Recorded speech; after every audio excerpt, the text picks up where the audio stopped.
Bueno, señores, vamos a pasar a la sala a Manuel Cuesta Morúa. Ya ustedes lo conocen. Hoy vamos a estar conversando un poco con él. Sabemos que ya él está ahí listo, está hablándonos desde La Habana, Cuba. ¿Qué tal? ¿Cómo está usted, Manuel? ¿Qué tal? Muchas gracias por la invitación. Bastante bien, aunque, bueno, ya hoy se acabó el confinamiento en La Habana. Así que, sí, como por lo pronto uno se siente más libre de movimiento en esta cárcel nacional en la que vivimos. Sí, sí. Pero bueno, vamos a ver ahora, porque lo que supe al final, hablando de eso que usted me dice, lo que supe al final es que mucha gente estaba esperando el fin de semana para irse para la playa, que la gente está haciendo planes ya de que por fin se abrió. Vamos a ver cómo funciona eso, si tanta gente decide hacerlo el mismo día que el sábado. Vamos a ver cómo serán las guaguas, las cosas. Vamos a ver qué pasa, ¿no? Porque hoy es jueves. Pero bueno, la noticia de eso será un síntoma de que está más controlada la situación o de que no está tan controlada y ellos están buscando una válvula de escape porque la gente está bien tensa, trancar la casa, haciendo cola. Vamos a esperar a ver en estos días, pero bueno, para eso los tenemos ustedes allá que nos pueden dar el feedback mejor. Manuel, para nada, gracias a usted por habernos aceptado la invitación. No sé si usted ha estado al tanto. Nosotros hemos estado un mes y pico atrás, entrevistando a los principales líderes de la oposición y por supuesto teníamos la deuda de que también usted pasara. Usted está en esa lista. De antemano le digo porque he escuchado, preparando la entrevista, escuché algunos criterios suyos con los que no coincido, pero también escuché que el debate o la conversación era más productivo cuando era con argumentos, y eso es lo que yo le prometo. Si discrepo en algo de lo que hablamos, por favor, lo que va a sentir de mí es respeto, porque también me enseñaron, el viejo mío que tiene sus principios, me enseñó siempre que uno escoge también hasta su adversario. Así que por unos minutos puede que seamos adversarios, pero sí le garantizo que con mucho respeto por lo que usted representa, por lo que ha hecho y más que nada, porque usted va a hablar de cosas que, por favor, entiéndalo con mis preguntas o si lo increpo en algún momento, siempre va a ser sobre la base que quiero entenderla más, o sea, que quiero ver por qué llega a ese razonamiento, porque también sé de su nivel de inteligencia y su nivel de intelectualidad cuando hablamos de estos temas políticos. Entonces, dado ese preámbulo, me parece que por el respeto debía hacerlo. Yo tengo algunas preguntas que preparé. Lo que vamos a hacer es, yo se las voy haciendo, usted se siente libre de responderla o no. Y nada, y ahí vamos avanzando. Si usted tiene alguna también sobre algún argumento que yo dé, también está libre. ¿Ok? ¿Le parece bien? Me parece bien el formato. Además, yo soy de los que cree que las diferencias enriquecen, no debilitan la conversación. Así que... Perfecto. Adelante. Perfecto. Manuel, usted lo he escuchado hablando de la socialdemocracia. ¿Ok? Entonces, en la socialdemocracia que usted ve en una Cuba futura o que lo he escuchado, ¿no? ¿A qué se refiere? O sea, para la gente que no entiende bien ese término de socialdemocracia, ¿qué diferencia puede tener con el socialismo o qué coincidencia puede tener con el socialismo? Si nos puede hablar un poco de eso, por favor. Sí, mira, te voy a empezar a hablar de la coincidencia, porque desde la coincidencia va a salir entonces las diferencias y el porqué las diferencias entre socialismo y socialdemocracia o entre sociedad socialista y sociedad socialdemócrata. La coincidencia es la siguiente. Originalmente, por su propia historia, el espacio donde trabajan los socialistas y donde trabajan los socialdemócratas coincide. El espacio de los obreros, de los trabajadores, de sus intereses y de la capacidad que tiene uno u otro de representar mejor las preferencias e intereses de los trabajadores. Ahí hay un espacio común, definitivamente, que lleva a otro punto de comunión y de, digamos, de coincidencia entre socialistas y socialdemócratas, que es la preocupación por la justicia. Coinciden, repito, en la preocupación por los trabajadores, es el mismo espacio. La idea de los trabajadores, la idea de la justicia social, la equidad, el mejor reparto de esa riqueza que se crea basada también en el mundo del trabajo y, por cierto, también en que el Estado debe tener cierto rol en este proceso. Ese es el punto de coincidencia. A partir de aquí empiezan todas las diferencias posibles. La primera es que para un socialdemócrata, un obrero es un obrero. Y para un socialista, un obrero es un proletario. Y aquí es un punto clave, porque el proletario es la invención del socialismo que se deriva del marxismo y del leninismo para controlar al mundo obrero. Mientras que un socialdemócrata ve a los obreros con sus propias necesidades, sus propios intereses y al mismo tiempo su propia naturaleza. Hay una frase que utilizaba Lenin que ilustra mucho la diferencia entre un socialista y un socialdemócrata. Lenin decía, si deja a los obreros a su libre decisión y albedrío, lo único que se van a interesar es por la subida de salario, mejorar las condiciones de trabajo, etc. Hay que apropiarse de los obreros y convertirlos en proletarios. Y ahí hay un punto clave. Los obreros no quieren un Estado social. Los obreros lo que quieren es mejorar sus condiciones de vida y de su familia. Y eso es una diferencia importante históricamente hablando, porque el mundo ha cambiado mucho. El mundo del trabajo, etcétera, eso ha cambiado mucho. Pero el origen de esta diferencia es clave. Una segunda diferencia fundamental. Para el socialista, la política es corporativa. Todos los sectores deben responder a la visión ideológica que tiene el socialismo. Para un socialdemócrata, la política es liberal. El Estado de Derecho, los derechos que tienen otras alternativas políticas a presentarse, la idea de representación y, por supuesto, las libertades fundamentales, que no es preocupación del socialista. Los estados socialistas no han tenido la preocupación ni por las libertades fundamentales. Por cierto, lo que quieren es aplastar las libertades fundamentales, mientras que un socialdemócrata siente un respeto. Voy a utilizar una palabra que no es muy socialdemócrata, pero sienten un respeto religioso por las libertades fundamentales y los derechos humanos de todos los individuos, de todos los seres humanos. Pero la diferencia radical en el ámbito político tiene que ver con el Estado de Derecho. Mientras que a un socialista no le interesa el Estado de Derecho, a un socialdemócrata sí le interesa el Estado de Derecho y el respeto a las libertades fundamentales. Si lo resumo en una frase, el socialdemócrata lo que quiere es equidad y libertades. El socialista lo que quiere es monopolio de la economía absoluta y al mismo tiempo control hegemónico de la política. Y eso es una diferencia que yo creo que es clave, que ha permitido construir estados de bienestar sólidos, sobre todo en países nórdicos, y que ha garantizado al mismo tiempo las libertades fundamentales para todos los individuos, todos los que habitan un determinado país.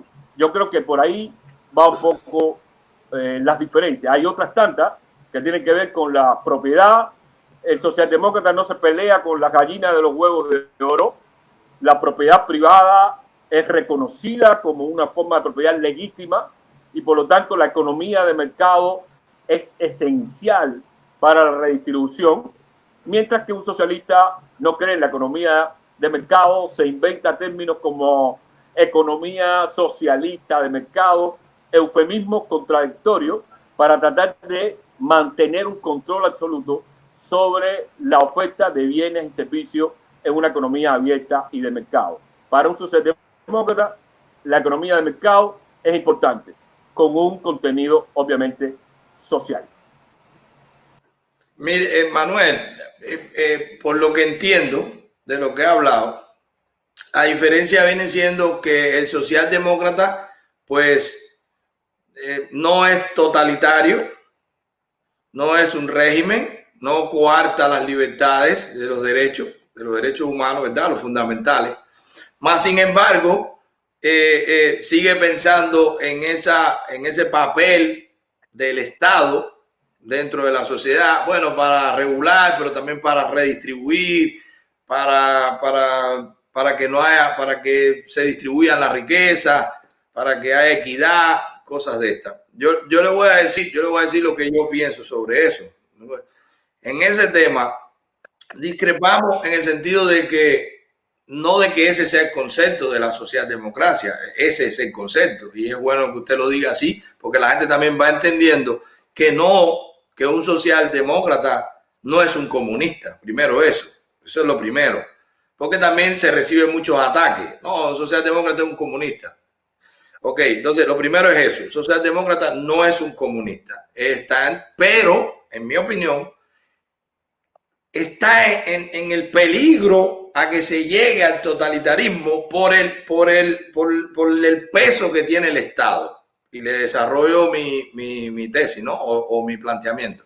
Primero, está en el peligro de que se desarrolle el totalitarismo porque el Estado, al tener también los mecanismos de control, pero también de represión, como la policía, de defensa, como el ejército, pues también puede, en su intento, fíjese, vamos a pensar que es de buena voluntad.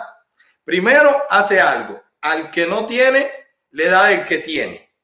Pero para darle el que tiene, se lo tiene que quitar. Porque a menos que logremos, y usted puso un ejemplo, los países nórdicos, a menos que logremos un pacto nacional donde todo el mundo diga, yo me siento bien con que me quiten de lo mío para darle al que no tiene, a menos que se logre ese pacto nacional, que todo el mundo esté bien. Por lo general, en la sociedad, la gente no son tan davidosa de que yo lo doy, sino lo que funciona es que el Estado lo cobra a nivel de impuestos y eso es totalmente, o sea, es a la fuerza. El que no paga impuestos va preso.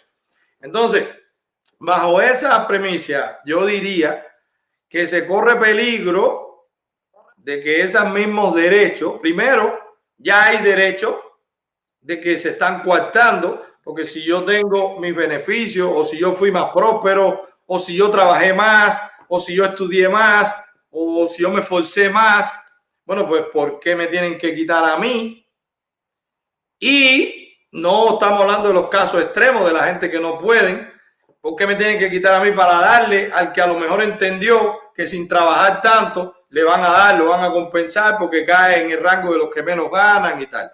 Entonces, con eso y además por ese poder que tiene el Estado de continuar por cumplir la política, porque te lleva, la socialdemocracia todavía sigue pensando que tienes más poder el colectivo que el individuo, en el sentido de que el colectivo, si se ve perjudicado por la acción de un individuo, pues al individuo habrá que castigarlo o al individuo habrá que compensarlo si lo necesita, pero en función del colectivo. Entonces, por lo que veo de historia, incluso en el mismo ejemplo que usted puso, los países nórdicos, ese éxito que tienen fue cuando liberaron la fuerza productiva, no fue cuando tomó más poder el Estado, no, fue cuando el Estado soltó más poder. 50 años atrás, Suecia, Noruega, Finlandia, eran países pobres, o sea, tenían problemas en la economía. Y resulta que lo que empezaron fue a hacer, a dar libertades a la pequeña empresa. Tú abres una compañía rapidísimo, no tiene casi regulaciones. Los impuestos a las empresas son muy pequeños, un 20, un 22%, mientras que los impuestos personales son más altos, un 40 y pico, al 50% algunos. Pero es a tu ingreso personal. Mientras tú reinviertes en la empresa y la economía suba, pues entonces está bien. Ahora también hay otra cosa, la idiosincrasia, porque ese ejemplo de los países nórdicos es bueno que lo aclaremos. La idiosincrasia de un nórdico en corrupción, en disciplina ciudadana, se dice que en Suiza no hay policía, que cada suizo es un policía, porque ellos denuncian las cosas ahí, no necesitan ni tener policía, porque son así, participan en la sociedad. Entonces, a mí me da, o sea, en todo caso, yo no estaría de acuerdo con una socialdemocracia en Cuba, por lo que le dije. Primero, porque todavía estamos muy arraigados a la tiranía, a un Estado que se pueda sentir alguien con tanto poder. Es lo que hemos vivido en los últimos años. Después, porque habría que hacer ese consenso nacional de que todo el mundo, y eso se puede llegar, pero se puede llegar a partir de que haya riqueza, a partir de que la gente se vea con dinero, a partir de que la gente desarrolle la caridad, pero que no se imponga. No sé si me explico lo que quiero decir. Si por el contrario lo imponemos, pues muchas veces vamos a frenar lo que el tipo que tiene iniciativa va a decir, bueno, pero ¿para qué yo voy a hacerlo si el Estado me quita? Bueno, yo me quedo hasta aquí, me frena, porque hasta cierto punto, si todo lo que voy a hacer me lo van a quitar porque hay que compensar al otro que no puede, o al otro que no es inteligente, o al otro que no es próspero, que no se esfuerza, pues yo lo que hago es que me esfuerzo menos. Entonces, a mí me parece que una socialdemocracia como sistema de gobierno, aunque respete la ley, aunque respete los derechos humanos, pero con el tema de la libertad individual, con el tema de que tú puedas prosperar y que no tengas el impuesto arriba de ti o que no tengas la imposición de un Estado potente, fuerte, que sí se va a meter en las cosas todavía, por muy liberal que sea, pero se va a meter en cosas de tu vida porque te va a cobrar mucho impuesto para poder haber tanta seguridad social. El hecho del concepto de repartir riqueza y que no sea natural por el mercado, ya eso o sea, no estaría de acuerdo con eso. Manuel, yo tengo otra pregunta, pero si usted quiere decir algo sobre lo que yo hablé o no, o vamos avanzando, como usted nos diga. Sí, un ligero comentario, ¿no? Creo que sí. Tú coincidirás conmigo en que todos los estados tienen políticas impositivas, es decir, no hay ningún estado donde no haya políticas impositivas. Por hablar del país donde hay mayor conversación, discusión o debate sobre la regulación impositiva o las políticas impositivas, como son los Estados Unidos, creo que allí, en ese país que tiene muy bien arraigado la filosofía individual, la del Estado bajo sospecha, allí hay políticas impositivas. No sé si mañana Cuba va a tener la opción de ser el país primero que inaugure una democracia o una economía de mercado sin unas políticas impositivas. Y creo que aquí es donde está la discusión y la conversación. ¿Qué políticas impositivas serían apropiadas para garantizar equidad social y al mismo tiempo no limitar las libertades de empresa? Ahí hay siempre una conversación en el Parlamento. Y yo pienso que esa conversación habrá que tenerla, se puede tener desde ya, se puede mapear, se puede hacer un diseño de cuáles son las políticas impositivas más importantes. Sin embargo, me gustaría terminar con este comentario sobre este punto que pone sobre la mesa, y es el siguiente: la mejor defensa de la economía de mercado, del bienestar de las empresas, pasa por no tener sectores marginales conviviendo en los alrededores del condominio de la próspera economía de mercado, porque es siempre una amenaza a la estabilidad justamente de la economía de mercado y los estados de derecho. Saben muy bien que los populismos triunfan, sobre todo los europeos y en América Latina, donde la gente siente que hay demasiada injusticia y que la sociedad no lo está tomando en cuenta y el mercado los tiene abandonados. Creo que por el bien de la empresa y la estabilidad de los estados, de las empresas y el Estado de Derecho, siempre es importante tener en cuenta a los que, por las razones que sean, que también son parte de la conversación, no entran bien en la economía del mercado, no son directamente beneficiados por ella. Y ahí es donde el rol de las buenas políticas impositivas, que sean lo suficientemente flexibles para no destruir la empresa y al mismo tiempo lo suficientemente sólida para cierta redistribución con equidad, yo creo que es importante. Además de otros aspectos que creo que son claves, pero me quería referir básicamente a esto que tú apuntabas. Yo estoy de acuerdo completamente. Ahí es donde está lo que se compensa. O sea, de las diferentes corrientes ideológicas o formas de gobernar. Eso pasa aquí en Estados Unidos, usted lo ve. Hay un gobierno demócrata, pues entonces el Estado crece. Hay un gobierno republicano, tratan de que el gobierno baje, ponen menos regulación y ahí se va compensando la sociedad. Y pasa también en España y pasa en otros países que depende el partido de gobierno y su ideología y su fórmula de gobierno. Pero la gente va a poder sacar las conclusiones. A mí me parece excelente que ese que ese sea el método. Ok, ahí la socialdemocracia entiende que un Estado debe controlarlo, debe ser el Estado quien se oxigene con los impuestos, tiene que tener un tamaño lógico para quien lo considere, como usted dice, se mapea.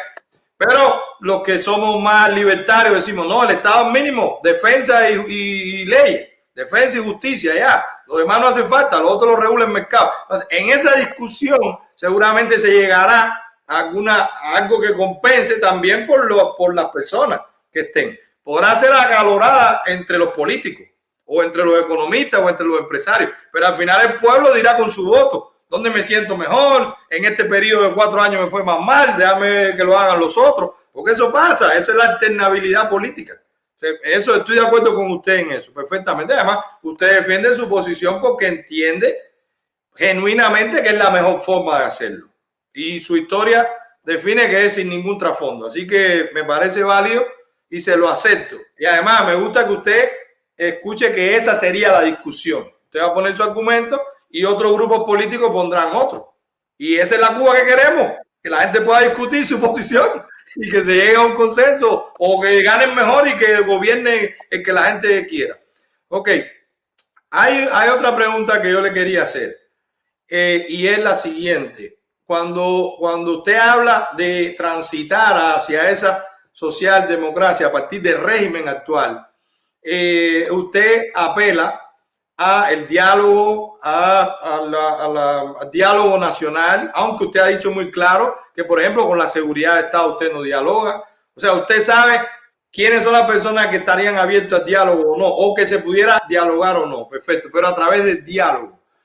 Y si ese diálogo se diera, ¿verdad? Yo, por supuesto, estoy bien escéptico que el régimen en algún momento quiera dialogar, pero vamos en el escenario que el régimen entiende que va a dialogar y que dice con quién. Yo he puesto mi posición de que si no hay ciertas condiciones. Ok, entonces eso quisiera escuchar de usted. Primero, ¿en qué condiciones o qué condiciones usted esperaría que el régimen diera como para comenzar un diálogo? Y segundo, ¿qué usted o su equipo o sus seguidores apelarían a que el régimen cambiara y que usted dejara del sistema político actual cubano o del sistema de gobierno cubano?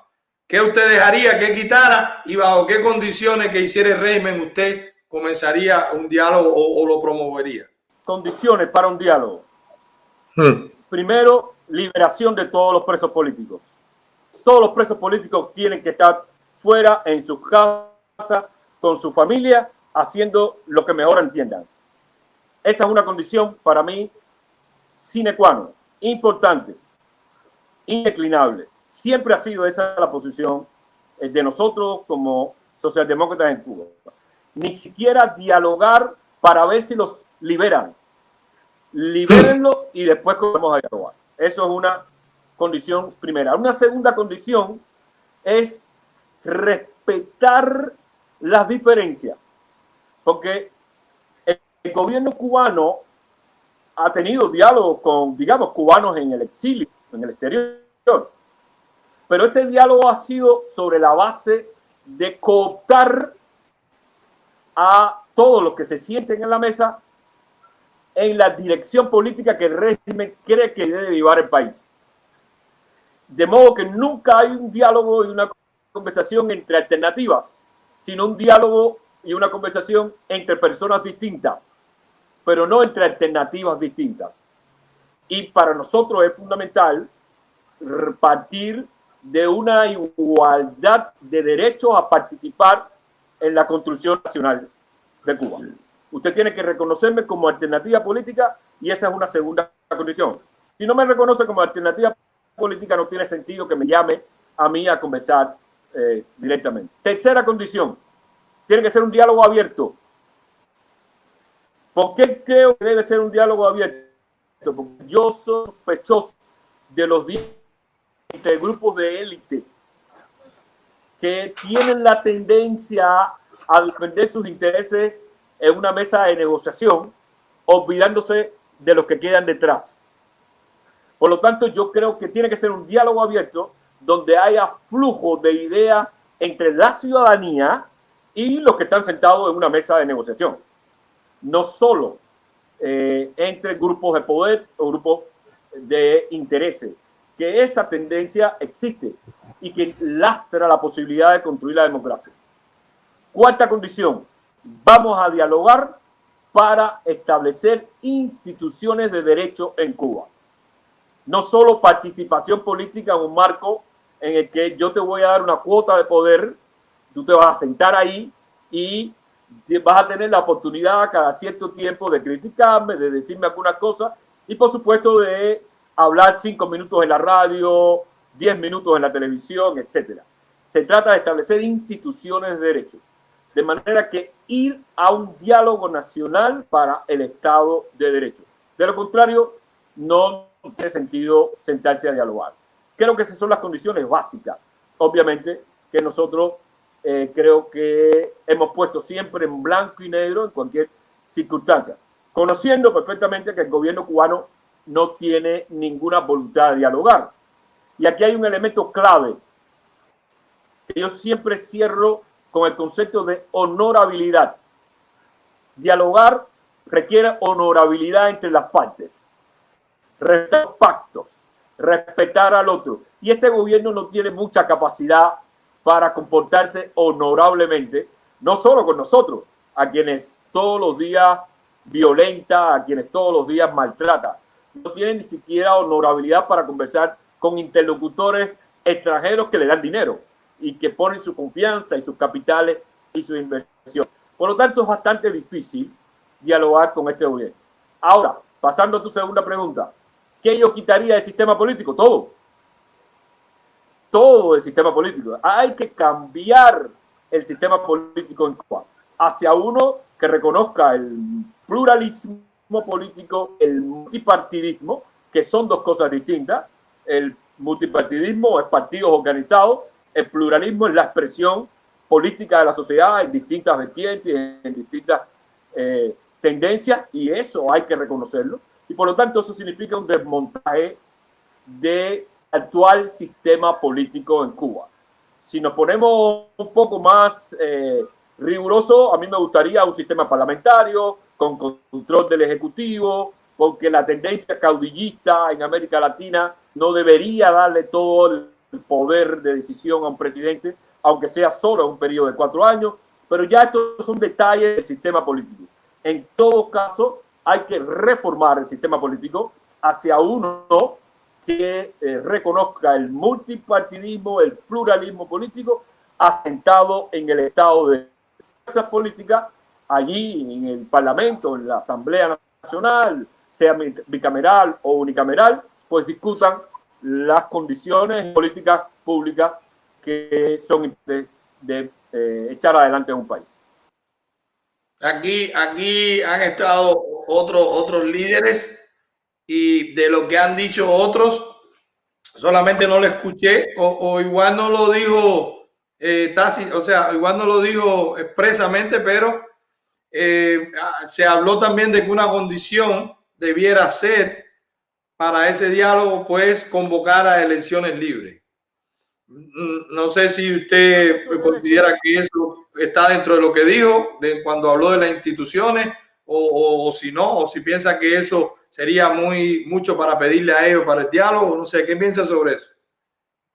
No, yo creo que las elecciones libres están contenidas dentro de este proceso institucional, de la democracia y del Estado de Derecho. La competencia, si te estoy hablando de pluripartidismo y de pluralismo, obviamente. Claro. Pero yo creo que hay que construir un proceso institucional que termine en elecciones libres. Si tú me preguntas en qué lugar pone las elecciones libres, yo no las pondría en los primeros 3 meses de ese proceso. No, claro. Al final del proceso. Claro. Para construir la institucionalidad necesaria para que tenga un sentido creativo y productivo este proceso de elecciones libres. Pero por supuesto, está incluido en la bandeja, en la cesta de demandas y de condiciones. Perfecto. Para echar entonces, el diálogo. Perfecto. Entonces, Manuel, en realidad estamos en la misma cuerda porque los mensajes que ha dado el régimen es que esas condiciones no las quiere cumplir, al menos por ahora. Así que se puede decir que usted me ha dicho lo mismo que hemos dicho aquí, lo mismo que han dicho otros opositores, que no hay diálogo hasta que ellos no den muestras reales, serias, de que va a ser algo que te va a tener un resultado a lo que se quiere, que es un cambio de régimen. Porque no hay dudas que si se le da oportunidades a plataformas como la suya, como la de Coco Fariña, como la de Ferrer, como la de tanto, como la de Eliezer, como la de tanto, tantas plataformas que existen, o las coaliciones que se puedan lograr en algún momento por coincidencia, porque hay muchos movimientos que no son partidos, en algún momento se pueden consolidar. No hay duda ninguna que eso va a barrer el comunismo. O sea, si dan la posibilidad de que la gente lo escuche, de que la gente se le explique qué se quiere, pues después la tendencia será más a la izquierda o más a la derecha, como lo que hablamos en la pregunta anterior. Ahora, yo he escuchado también, estoy leyendo y viendo cosas suyas para la entrevista, que usted entiende que en este proceso de diálogo, después que se cumplan las condiciones, o sea que por ahora es no diálogo, usted está ahora igual que yo, porque esta gente no los veo en ningún tipo, en la tesitura de sentarse a ceder o a que tan solo se discutan esos puntos. Pero bueno, nadie sabe, ellos la tienen difícil, tienen una situación bastante difícil, nadie sabe. Ojalá que no opten por la vía del estallido social, porque vamos a tener una situación compleja que nadie la quiere, pero son ellos los que no están dejando de otra, porque son ellos los que están cerrados, son ellos los que es a la fuerza, porque ellos son guardias, porque se creen que como lo tomaron a la fuerza, pues a la fuerza que hay que quitárselo. Entonces, con ese preámbulo, usted ha dicho en otras ocasiones que le han hecho entrevistas que no está de acuerdo con la política hacia Cuba del presidente Trump, que está más de acuerdo o que cree que fue más productiva para ese cambio, para esa vía suya, la del presidente Obama. Entonces, pero mi pregunta es, en el momento que se hizo este acercamiento, el deshielo, en la política del presidente Obama, ¿se tuvo esas condiciones que usted ahora pone como condiciones previas para ver el diálogo? ¿O usted concluye que como no se hizo, pues ahora debieran ser esas condiciones? Es por un problema de historia. Yo no lo conozco. Díganos usted que usted estuvo en ese momento, ¿no? O participó de eso. En ese momento, cuando el deshielo, dentro de las conversaciones se tuvo estas condiciones y se estaban hablando de eso o no. Bueno, yo no sé si me escuchan. Sí, te escucho, sí. Sí. Ya, bien. Cuando el deshielo, las conversaciones que tuvo la administración de Obama con el gobierno cubano, definitivamente yo no sabría cuáles fueron las condiciones que le puso el gobierno de los Estados Unidos al gobierno cubano en aquel momento. Es obvio que lo que sale a relucir básicamente, incluso en las conferencias de prensa pública, es obvio que sale a relucir el tema de los presos políticos como un elemento clave para acercar, digamos, la posibilidad de profundizar el diálogo y la relación entre Cuba y Estados Unidos. Recordarás aquella conferencia de prensa en la que un periodista le pregunta a Raúl Castro por presos políticos. Era evidente que ahí había salido ese tema. Pero es bastante interesante tu pregunta, porque mientras para el gobierno de Obama pedir la liberación de los presos políticos es parte del proceso de negociación, para la visión que nosotros sostenemos, la liberación de los presos políticos va antes de la negociación.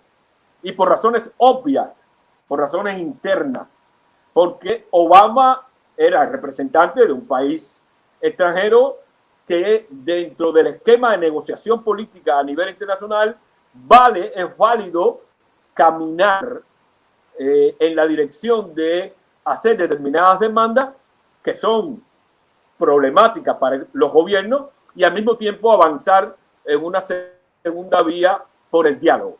Pero para nosotros es una cuestión de credibilidad y de capacidad moral para luego representar los intereses reales de la sociedad cubana, poner en primer lugar antes del diálogo la liberación de los presos políticos.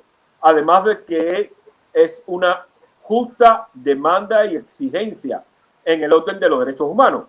No tiene ningún sentido que se alimente o se anime un diálogo político poniendo en salmuera o poniendo en la esquina o para el futuro la liberación de los presos políticos, porque pensando políticamente bien, eso puede incluso dañar la eficacia y habilidad del diálogo que uno quiere sostener, porque está poniendo en una absoluta ventaja a el gobierno cubano o aquel que tiene todo el control y que tiene la fuerza.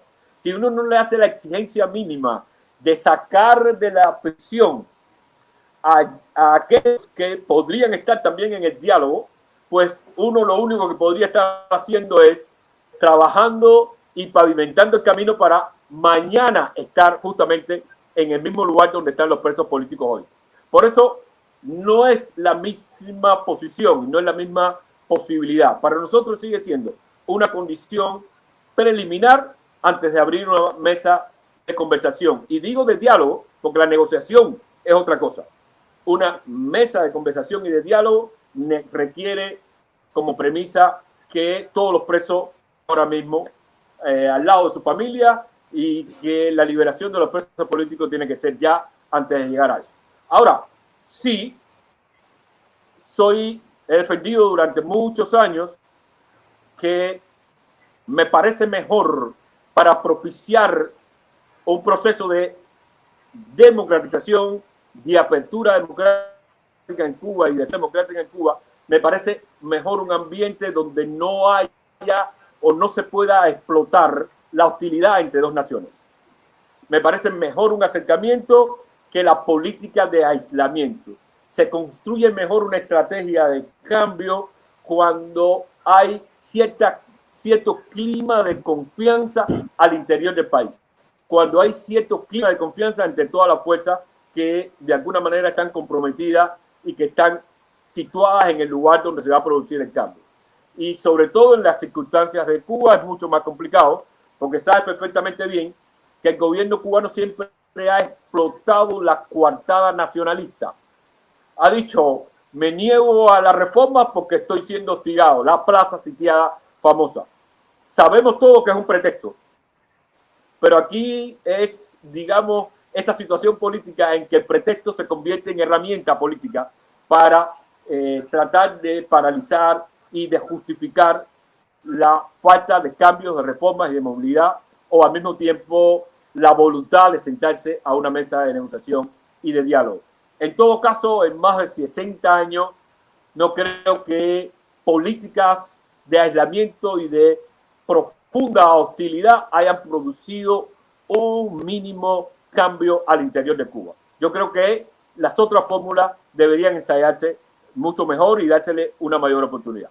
Pero, Manuel, yo le voy a decir la percepción que tengo de lo que usted nos dice. Resulta que con el presidente Obama hubo toda una conversación casi conspirativa, que participaron muchísima gente, menos los opositores, porque los opositores se les informó después. ¿Okay? Incluso tenemos testimonio de Coco Fariña, que le preguntó directamente al presidente Obama, ¿ustedes están negociando con el régimen? Y el presidente Obama le dijo que no, o sea, le mintió. Esas son palabras fuertes en una persona de la investidura de un presidente y a un opositor en el momento cúspide de su carrera política, saliendo bueno, un opositor del calibre como usted o Coco Fariña. Ahora, más sin embargo, tampoco dijeron lo de los presos políticos, pero no se logró lo del pluripartidismo. No se logró, o sea, no se lograron tantas cosas y ellos sí hicieron sin que se diera esto previamente. ¿Y por qué le digo esto? Estoy de acuerdo que Cuba ha usado durante 61 años el bloqueo, la opresión, estamos en guerra, pero desde que Fidel se tuvo que quitar el traje militar y ponerse un traje civil, y desde que ellos tuvieron que poner un presidente diciendo que era un presidente, que ahora hay una democracia, ya ellos saben que tienen presiones, que nadie se cree lo del embargo, o sea, que ellos le llaman bloqueo. Y hay tantas y tantas explicaciones de que es porque ellos siempre van a buscar algo para justificar, como bien usted decía. Y yo le digo, sin embargo, los que apoyamos el parón, los que apoyamos el embargo, los que apoyamos las medidas que repriman, que restringan la movilidad económica del régimen, ¿ok? Las restricciones. Acaba de decir el presidente Trump, para que esas medidas se eliminen, y repitió lo que usted dijo, las mismas condiciones, que liberen a los presos políticos, que haya pluripartidismo y libertad de pensamiento y que se convoque a elecciones libres. Con eso se libera, se quitan las restricciones, dicho por el presidente Trump. Le puedo citar el Twitter, por ahí anda, además fue público que lo dijo. Entonces, ¿usted no cree que puede haber una contradicción en lo que usted piensa, que es mejor el diálogo o que mejor fue la posición del presidente Obama? Más sin embargo, no le está dando la oportunidad a que esta otra forma, aunque ellos lo usen de pretexto, pueda que los dobleguen y pueda que ellos se sientan ahogados y que digan, bueno, vamos a ver de qué forma hablamos, porque al ellos ser así, ellos también responden a la presión. Si usted busca en la historia, cada vez que se liberó el dólar, cuando tenían problemas económicos, no era cuando estaban en buena ellos. Vino Obama, dieron la licencia a los cuentapropistas cuando tenían problemas económicos, no era cuando estaban en buena ellos. Cuando la conversación de Obama, ¿qué hicieron? No hablaron de pagar la deuda del embargo, empezaron a decir que Obama le debía más. Estados Unidos me debe más de lo que yo le debo a Estados Unidos. Más sin embargo, salieron a pedir dinero a Europa, salieron al Club de París a que le condonara la mora, a que le condonara la deuda, le pidieron a China, le pidieron a Rusia, con la promesa, ahora nos vamos a llevar bien con los yanquis, vamos a poder hacer negocio, va a venir turismo americano. Entonces, a mí me parece que debiera evaluar eso en cuanto a que, aunque usted crea que es una justificación que usan mucho, el tema de la persecución, de las restricciones, pero viendo lo que se logró con Obama en 8 años y de la forma que negociaron, teniéndolo a ustedes totalmente al margen, hasta que el momento que se les dijo, pero ya estaba todo hecho. O sea, prácticamente se les comunicó. Eso es lo que yo sé. Si usted me puede decir otra cosa, yo voy a creer lo que usted me diga porque está más involucrado con eso que yo. Pero no cree que hay como una contradicción ahí en su posición sobre una política u otra. Si uno está pidiendo lo mismo, con el que usted no coincide, está pidiendo lo mismo que usted. Y con lo que usted coincide, no pidió lo mismo que usted. Exactamente. Lo que pasa es que no es lo mismo que la demanda de liberación de los presos políticos venga de fuera que la demanda de los presos de liberación de los políticos venga de dentro. Es una misma demanda, dos contextos totalmente distintos. Y eso hace una diferencia importante. La diferencia pasa por el hecho de que la demanda está viniendo desde fuera. Está viniendo de un país extranjero que sobre el cumbre se pueden poner 1, 2, 3 y 4 cortinas. De hecho, Fidel Castro, su mandato en los últimos años, sobre todo en los últimos años de su mandato, siempre hacía referencia a que cuando negociaba o dialogaba con interlocutores europeos, a veces congresistas norteamericanos, siempre venían con una lista de liberación de los presos políticos. ¿Y cuál fue el resultado de esa demanda externa de liberación de los presos políticos? Que Fidel Castro convirtió a los presos políticos en rehenes de sus relaciones internacionales. Y aquí por eso hay una diferencia importante. Si nosotros demandamos la liberación de los presos políticos, le mandamos otras condiciones para la posibilidad de un diálogo nacional, nunca podría ser utilizado el tema de los presos políticos como moneda de cambio, como canje en las relaciones internacionales.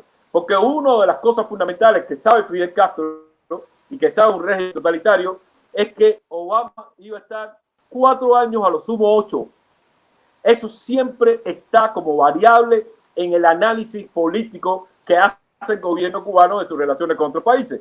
Felipe González, que era amigo, pero que de alguna vez le pedía liberación de los presos políticos, al mismo tiempo tenía que hacer elecciones y obviamente no iba a estar ahí. Podría venir otra posibilidad. Ese juego no es el mismo que se hace desde dentro.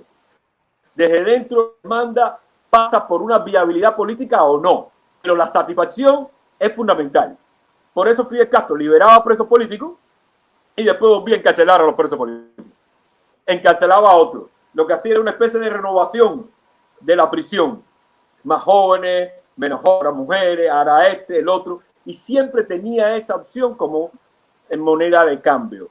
Eso puede pasar con una demanda que venga de Trump, que venga de Canadá o que venga de cualquier otro país. O de Obama. El gobierno cubano. O del mismo Obama, que lo puede pedir. Es lo mismo, era una potencia igual extranjera. Por eso la coincidencia en la demanda alimenta la diferencia o construye la diferencia de quienes demandan. No somos los mismos sujetos que estamos demandando eso. Y justamente no entra en el mismo juego. Por eso yo creo que es importante también tener en cuenta que cuando Trump hace esas demandas, el gobierno cubano lo puede manejar aquí como es una imperialista. Mira lo que nos piden ahora los imperialistas. Mientras que una demanda hecha por cubanos, en el exilio también, por supuesto, o en España, o en Chile, o dentro de Cuba, no podría o no debería ser manejada como una demanda de una potencia extranjera. Y yo creo que esos contextos distintos hacen una diferencia importante. Por eso es que siempre he pensado que un mejor contexto internacional ayuda mucho más leverage a nosotros dentro del país a la hora de hacer demandas. Porque el gobierno cubano siempre utiliza la plaza sitiada no como coartada contra nosotros, que sabemos que es un pretexto. Sabemos que el embargo es un pretexto que utiliza el gobierno cubano para limitar nuestras libertades fundamentales y no cambiar. El problema está en que el uso de esa coartada aleja al actor fundamental, a los cubanos. Cuando el gobierno maneja su conflicto, su bronca con los Estados Unidos y lo hace con éxito, yo te puedo garantizar que está alejando cada vez más a los ciudadanos de la participación en la solución del problema. Y ahí es donde yo creo que una política de acercamiento, ni siquiera de concesiones, eso es otra cosa, eso es otro tema, pero una política de disposición externa, básicamente de un actor tan importante como los Estados Unidos, pues podría ayudar a nosotros a crear un mejor clima interno y conectar, sumar a un montón de ciudadanos que ya se están sumando, por cierto, pero sumar a más ciudadanos a la idea y a una estrategia clara de cambio democrático desde abajo, desde la gente. Bueno, está bien. Ahí digamos que lo que usted defiende es que no tome el protagonismo una potencia extranjera, sino la oposición, la sociedad civil y el cubano, que sea el cubano el que destine eso. Bueno, en todo caso, ahí no hay ninguna diferencia entre Obama y Trump, ¿verdad? Porque Obama también tomó todas sus decisiones a nivel de interés nacional. Lo que está haciendo Trump, cada uno como presidente de Estados Unidos. O sea, ahora veremos qué resultado tiene la vía de Trump. Veremos qué resultado tiene esta vía de cerrar, de ahogar y de seguir con las restricciones. Si a usted le parece bien, dígame. Sí, entiendo perfectamente que este gobierno actúa por... Es decir, no soy ingenuo políticamente. Creo que este gobierno actúa por presión. Justamente lo que queremos es construir el mejor posible para que se active mejor la presión ciudadana. Porque además, no se debe construir el Estado de Derecho por concesión. Se debe construir el Estado de Derecho porque hay que construir el Estado de Derecho porque es lo que naturalmente corresponde como derecho al pueblo cubano, no por una concesión que haga un gobierno en el límite de la presión, aunque ese conflicto y ese momento también debe ser utilizado hábilmente. Lo que me lleva a un punto de tu pregunta que no quiero evadir. No quiero que te lleves la idea de que estoy evadiendo esto. Lo que supondría la negociación estrecha, casi desconocida, excepto por los que estaban en la negociación entre el gobierno de Obama y el gobierno cubano. Mire, para definir los destinos de Cuba, no creo que sea la fórmula más apropiada. Definitivamente no lo creo.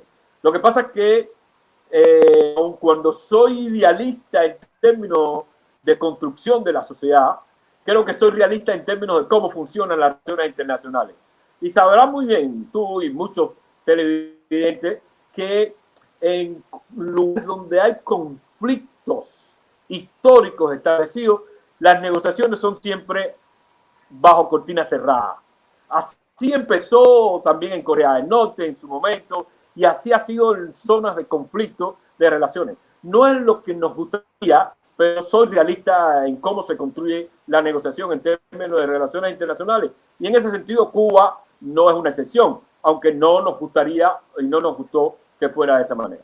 No, está claro. Lo que pasa es que si Fidel formó esa perreta, cuando Nikita Khrushchev se puso de acuerdo con Kennedy, cuando la crisis de los misiles, nosotros tenemos que molestarnos mucho más si un presidente americano hace un acuerdo con el régimen sin tomar en cuenta a ustedes, como mínimo a la sociedad civil, como mínimo, primero a todos nosotros, porque no es que yo le dé un liderazgo a alguien específico, porque las personas tienen que saber con quién se representa y con quién no, pero primero al cubano, a todos los cubanos. ¿Cómo puede haber un arreglo entre una potencia extranjera y el régimen y diseñar y todo? ¿Cómo va a ser? Pues aquí se ha hablado hasta que la salida birmánica, que si le como Egipto, o sea, todas esas fórmulas que se cocinen ahí a nivel de potencia, de presidente, y nosotros ahí viendo una película que va a definir el destino nuestro. Yo no me interesa si lo hace Trump. Si lo hace Trump, voy a estar en contra de Trump. O sea, quien lo haga, porque yo entiendo, pero no es lo que él está diciendo. Él está diciendo, mi método es apretar, con esta gente no se negocian. Yo vi los errores de la política Obama. Mi estrategia es arreciar para llevarlo a ellos a querer hablar. Y no sé por qué, pero yo tengo el feeling que ellos, de hecho, cuando usted ve las manifestaciones, ellos dicen, me están atacando, pero con la misma dice, un diálogo bajo el respeto. O sea, ellos también están buscando porque se la están viendo difícil. Pero, como usted dice, hay alta política que no tenemos la información y sería especular hasta qué punto está una conversación u otra. No vamos a estar de acuerdo, ahí coincidimos en que se hagan unos arreglos y que nosotros nos quedemos con que esto es lo que hay, señores. Nos pusimos de acuerdo nosotros dos y ustedes aceptan lo que es. Por eso también coincido en que haya ese planteamiento del mínimo que es, para que si no es con libertad a los presos políticos, pluripartidismo, libertad de asamblea y de reunión, institucionalizar todo lo que es electoral, llamar elecciones o que sea una ley electoral, que se legalice, acceso a la prensa, lo que sea. Si no es con eso, puede salir mañana un titular de que Trump se reunió con Raúl. Si no se habló de eso, yo no lo reconozco. Así de sencillo. No me importa quién habló. Es que no habló lo que nos interesa a nosotros. En eso estamos de acuerdo. En eso estamos de acuerdo, Manuel. Hay una expresión suya, porque ya hemos ido viendo, hay una expresión suya de que el anticomunista en su posición anticomunista se puede asemejar mucho al comunista. Explíquenos un poquito de eso, porque yo me defino anticomunista y digo, oye, espérate, si soy comunista, dame ver cómo es esto. Explíqueme eso un poquito, Manuel. Te lo voy a explicar con la otra siguiente frase. El contrario del comunismo no es el anticomunismo, es la democracia. ¿Y por qué?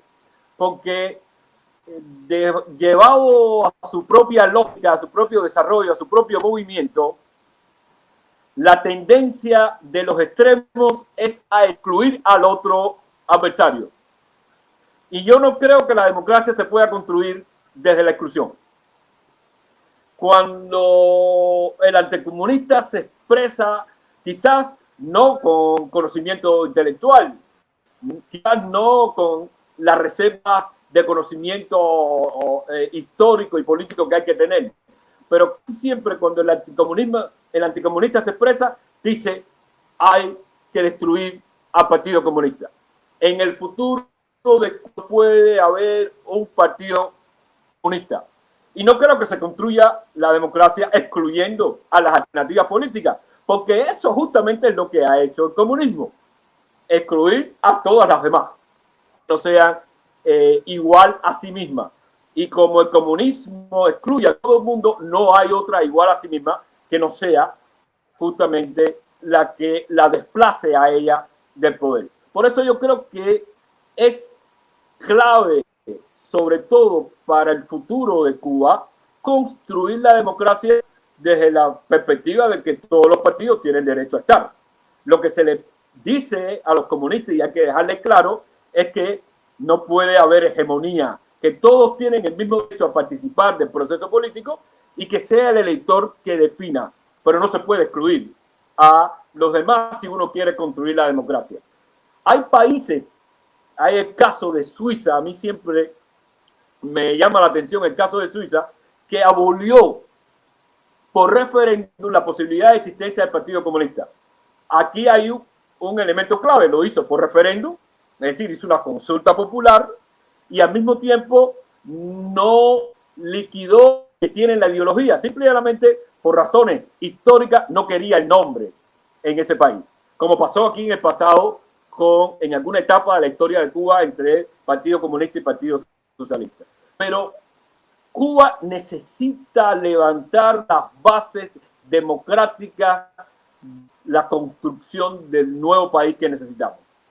Si se empieza excluyendo a uno de la gente que tiene derecho a participar del proceso político, mira, creo que la democracia empieza a nacer coja. Por eso que, para abreviar, siempre digo que un anticomunista y un comunista van casi por la misma vía, tratando de ver quién tiene la mayor fuerza para excluir al resto de los demás. Y creo que eso es importante a la hora de construir un proceso democrático en un país que ha perdido su tradición democrática como es Cuba. Ahora mismo florece la sociedad civil, hay una pluralidad riquísima dentro y fuera de Cuba, para que nosotros nos debemos en excluir al otro. Lo que hay que excluir es la hegemonía, ya sea por la fuerza o ya sea institucional o constitucional, de un partido único. Y es por eso que nosotros tenemos ahora parte de una campaña diciendo partido único no. Decimos partido comunista no. Decimos partido único no, que es otra cosa. Pero que se sienta comunista tiene derecho a formar, organizarse, dirigirse, cotizar, tener acceso al electorado. Porque los partidos políticos deben empezar o expresar las corrientes que son vivas en la sociedad. Y aquí habrá más o menos 1 millón y medio. La cifra exacta no se sabe. Yo lo digo que no se sabe la cifra exacta porque no valoro a los comunistas por qué, pero hay una minoría que se considera comunista. ¿Vas a excluir a esa gente de la participación del proceso político cuando ese proceso político es democrático? Creo que desde ahí no es posible construir la democracia excluyendo a los demás. Manuel, ese es otro punto que vamos a discrepar. Y le voy a decir por qué. Primero, porque también veo cierta contradicción cuando usted dice el anticomunista se asemeja al comunista, porque usted es anticomunista. Usted no quiere el comunismo. Usted mismo lo es. Y no asuma que cuando alguien, por ejemplo, en mi caso, yo digo, yo soy anticomunista, pero para nada, ante una opción de gobierno de si en algún momento me afilio con un partido o si en algún momento tengo la suficiente fuerza para decir algo y que eso influya en mucha gente, pues para nada yo pediría que por decreto se anule nada, porque entonces estaría en mi contra, o sea, me estaría contradiciendo como libertario de darle tanto poder a un ejecutivo del gobierno a que decida algo por decreto.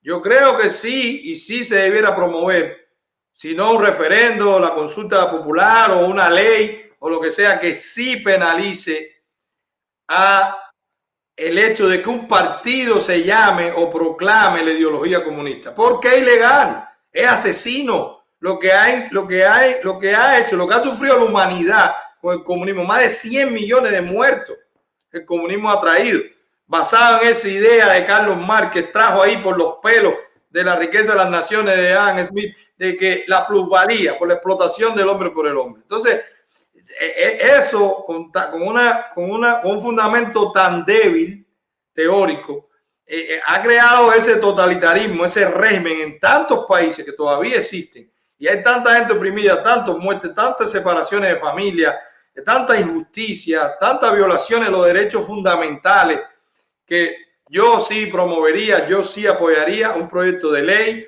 que no significa que se vaya a excluir los que hoy son comunistas. Pónganle otro nombre, porque ser comunista es ser ilegal. O sea, ser comunista es obligarme a mí a ser comunista, porque el comunista no dialoga, el comunista se impone. El comunista dice, si tú estás contra mí, si tú no estás conmigo, estás contra mí. Y además, como no estás conmigo, estás contra todos nosotros. Y además eres traidor, y eres apátrida, y eres mercenario, porque esas son las banderas del comunismo. Se impone así. Claro, te promete el cielo en la tierra, porque el comunismo es una religión atea. Te promete el cielo en la tierra, pero no es a Dios, es al líder al que tú tienes que querer. Y todo el que contradiga al Dios líder, pues merece la muerte porque es un traidor. Entonces, bien simplificado, pero le aseguro que he estudiado bastante para dar esa definición y lo he sufrido, por supuesto. Y yo creo que en ese caso también lo convidaría a que se evaluara eso, a que no todo, o sea, no todo el que dice, porque está el anticomunista que dice, no, yo lo fusilaría todo. Por ejemplo, yo pienso que las personas que hayan cometido crimen tienen que ir ante la justicia. Yo lo creo. Por supuesto, un juicio que no dan ellos hoy. Un juicio con defensa. Un juicio justo. Un juicio bajo la ley. No como hacen ellos hoy, que le inventan un caso a usted mañana porque lo vieron aquí hablando conmigo y le ponen una multa. O sea, no así. Pero si cometieron algún crimen, si se robaron dinero, tienen que devolverlo. Si cometieron un crimen, o sea, yo pienso que eso esté dentro de lo que usted dice de regresar al Estado de Derecho, ¿verdad? De regresar a que se cumplan las leyes. Pero eso no necesariamente, en mi opinión, significaría la fracción. Yo le pongo un ejemplo, lo que está pasando en España. Hicieron esa ley de borrón y cuenta nueva. Y miren cuántos años ha pasado de Franco. Y todavía los ánimos y los sentimientos que se sienten, disculpe la redundancia, pero todavía lo que la gente está sintiendo por la impotencia de que le fusilaron, tanto de un lado como del otro, tanto los franquistas como los republicanos. Entonces, ¿cómo tanto tiempo no se sanó precisamente por una ley de amnistía, de borrón y cuenta nueva y tal? Entonces, en ese otro aspecto, fíjese que hemos coincidido, no en la forma, pero sí en el fin de muchas cosas, pero en este también creo que seríamos adversarios en eso, en ese planteamiento de que el anticomunista se parece al comunismo. Yo pienso que sí, que un extremo, si lo vemos en círculo, se puede parecer al otro porque son extremos. Pero cuando uno está dando argumentos, cuando está poniendo ejemplos, cuando está penalizando algo que está mal, penalizando algo que se hizo en la ilegalidad, que atropelló a tanta gente, yo creo que considera como mínimo un análisis y una convocatoria, y como usted dice, que lo diga la mayoría. Si lo dice la mayoría, no habría nada que decir, porque creo en los procesos democráticos. El tema es que definirme como anti me pone en una confrontación no de ideas, sino con personas. Y ahí es donde se cierra la posibilidad de construir un proceso democrático en un país tan débil como este. Toda definición, yo soy necesaria e inevitable a la confrontación con personas. Usted es anti-anti. Usted es anti-anti. Creo en la justicia. Creo en la justicia, justamente como tú. Lo que pasa es que yo tengo varios vecinos que se consideran comunistas y no han matado a nadie.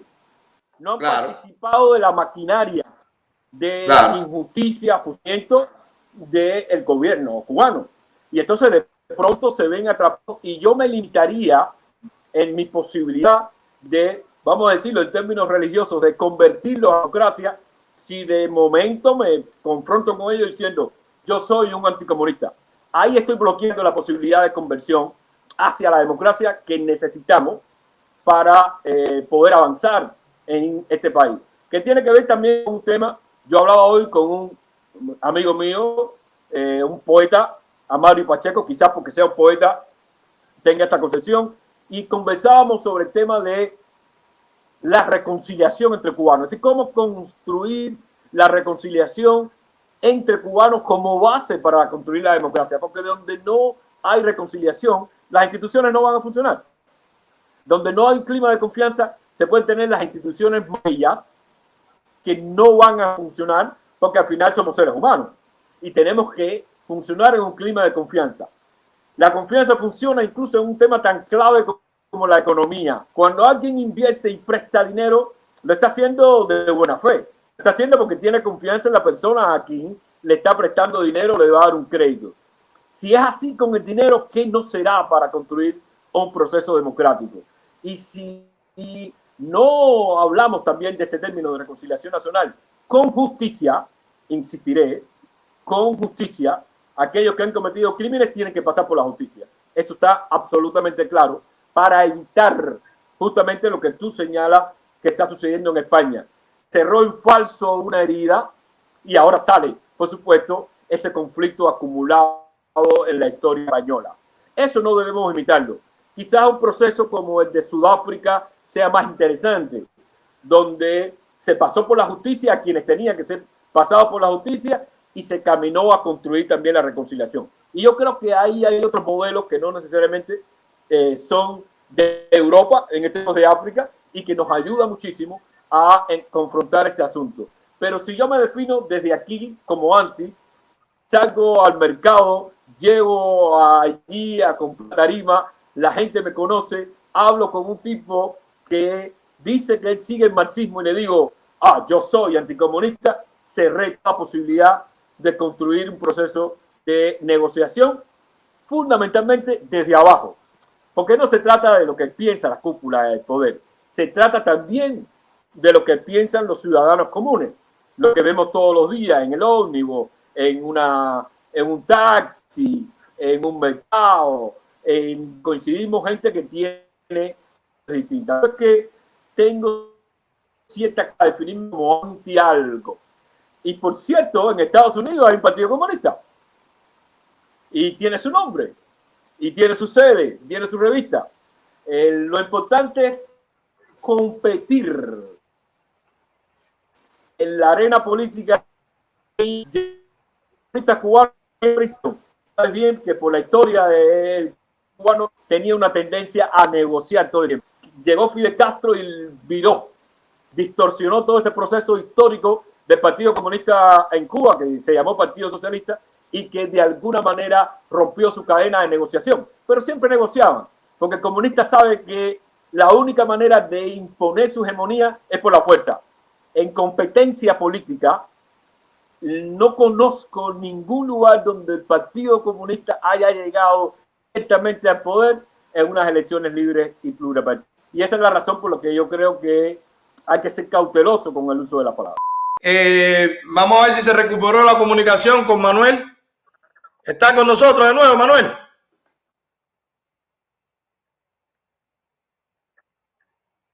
¿Está con nosotros, Manuel?